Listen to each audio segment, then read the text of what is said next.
رسول الله صلی الله علیه وسلم یو ورځ حضرت علي کرم الله وجهه ته وفرمایل: ای علي، مخکې له دې چې خپلې بسترې ته ولاړ سې دغه 5 کارونه ترسره کړه.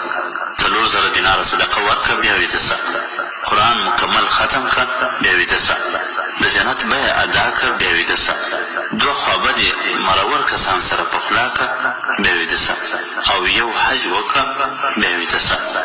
حضرت علي کرم الله وجهه ورڅخه وپوښتل: ای د خدای رسوله صلی الله علیه وسلم، دا کارونه خو زما په وس پوره نه دي، زه به څنګه دا ټول کارونه وکړی سم؟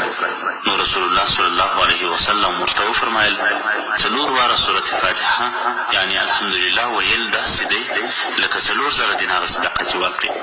3 واره سورة اخلاص یعنې قل هو الله ویل داسې ده لکه پوره قرآن چې ختم کړي. 3 واره په یو بل روایت کې 10 واره درود ویل داسې دی لکه د جنت بیه چې ادا کړي. 10 واره استغفر الله یا بل هر استغفار ویل داسې دی لکه 2 خوابدې کسان چې سره پخلا کړي.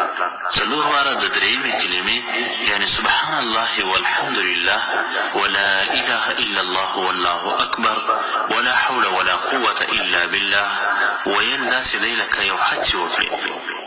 حضرت علي کرم الله وجهه ورته وفرمایل: ای د الله رسوله، زه به هم سر لننه خپل بستر ته د تللو څخه مخکې دا ټول کارونه کوم. هو، ذکر او تسبیح د الله تعالی په دربار کې یو ډول ګدایي ده چې هر مسلمان ورته اړ دی، څوک ډېر او څوک لږ. دا چې حضرت علي کرم الله وجهه غوندې یو ثابت قدمه مؤمن به ذکر او تسبیح کول، نو موږ او تاسو به څومره ورته اړ یو. هیله ده چې د رحمت روانه لسیزه ضایع نه کړو او مسلسل د الله جل جلاله ذکر، تسبیحات او ثنا ووایو.